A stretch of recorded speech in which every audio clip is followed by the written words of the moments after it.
Hello বন্ধুরা, China থেকে যে ক্রিকল্যান্ড মিনক্সিডিলগুলো আমাদের টিম ইম্পোর্ট করে থাকে। তো তার মধ্যে ২ টা ভ্যারিয়েন্ট আছে। একটা হচ্ছে ইসরায়েল।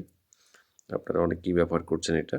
তো এটার মানে দেখা যায় প্যাকেজিং টা হচ্ছে একটু লেবেলিংটা হচ্ছে একটু আ মানে আ ডার্টি টাইপের। একটু ময়লা, ময়লা থাকে, কেমন একটু দেখা যায়। আর ভিতরের দ্রবণটা হচ্ছে আপনার একটু জেলির মতো, দ্রুত শুকিয়ে যায়, একটু আঠালো। অনেক ক্ষেত্রে সাদা আসে, অনেক ক্ষেত্রে আবার গাঢ় হলদে আসে।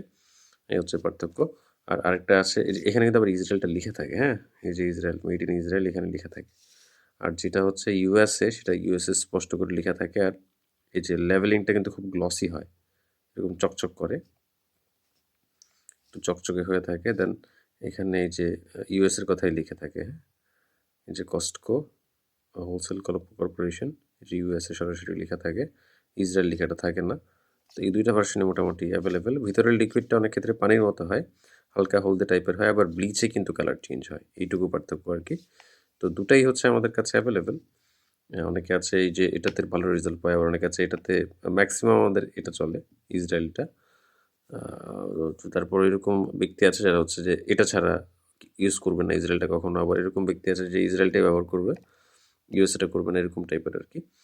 তো দুটাই আমাদের কাছে অ্যাভেলেবল। আপনারা চাইলে প্রাইমারি হেলথ কেয়ার ভিডির যে হোয়াটসঅ্যাপ নাম্বার আছে সেখানে নক করে অর্ডার করতে পারেন।